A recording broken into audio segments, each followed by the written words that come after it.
Alright, so welcome back to another day of marathon training with yours truly. It is a long run day because it's Sunday. I'm only headed out for a 10 miler though. It's kind of it's a mid-block week. So I'm doing a little bit less mileage. I did 2 midweek runs. I missed my interval day. I didn't miss it. I just stopped. I felt like that was a great decision. I'm so much fresher. I was having some kind of what felt like lactic acid buildup in my knees. Totally feeling more refreshed. And I don't think I recovered too well from the half marathon, or I just didn't give my body enough time. Totally feeling better now, headed out for my 10 miler.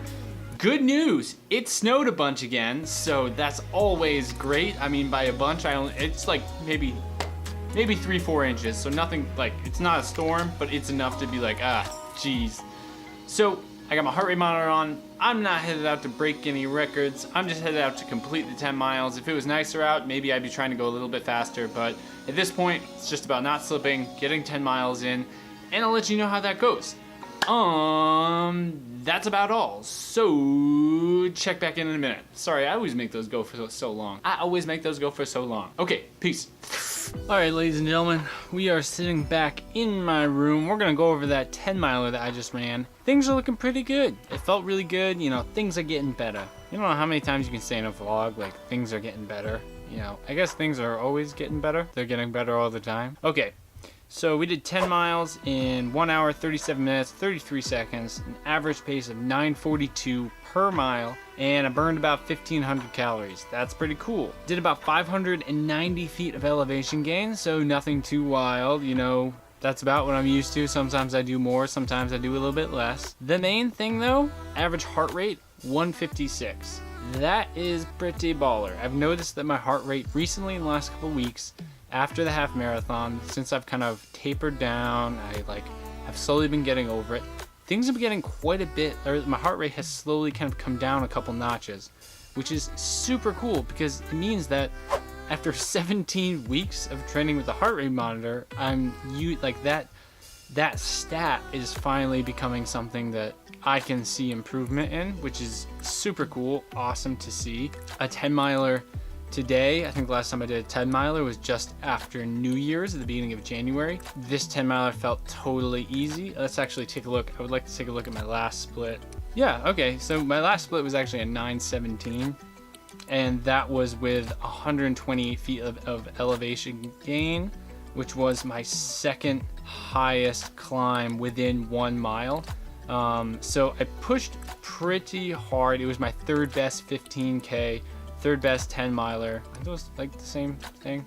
So yeah, I mean, that's pretty rad. I don't know. I like to see that my heart rate's getting better. It means that I'm becoming, you know, healthier, that my resting heart rate is a little bit slower, that my body is slowly getting used to, you know, higher, longer, intensity workouts.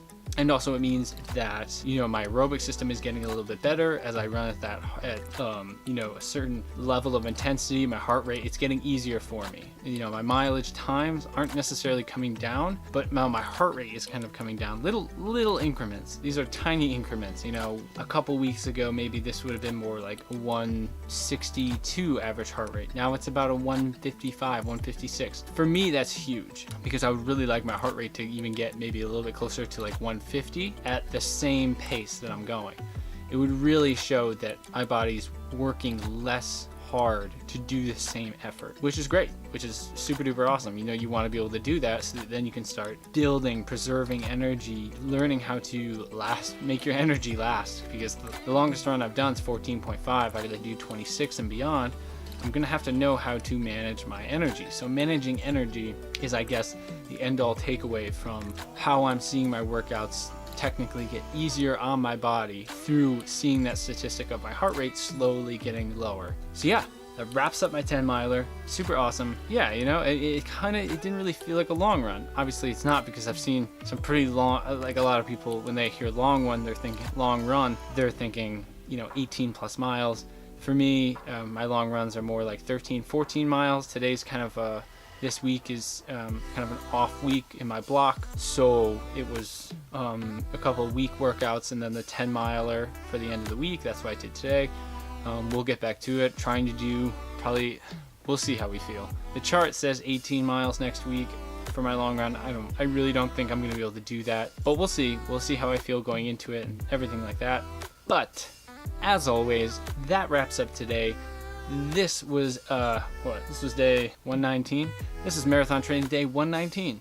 If you're into this kind of thing and you're enjoying any of these videos, please feel free to like, comment, or subscribe. Those actions are totally appreciated by me, and if you're a runner, anything like that. If you're a runner, an athlete, general fitness person, throw a comment down there about any of your recent, how's it going? How's your training schedule going? Are you seeing improvements? Do you train with a heart rate monitor? Do you train for heart rate rather than time or distance? How do you manage yourself, and how do you measure your progress? I'm trying to measure my progress in a couple different ways. Lately, I've been focusing more and more on that heart rate and seeing where it is and what kind of an effort I'm putting in. So, yeah, feel free. And as always, ciao for now. I'll see you tomorrow.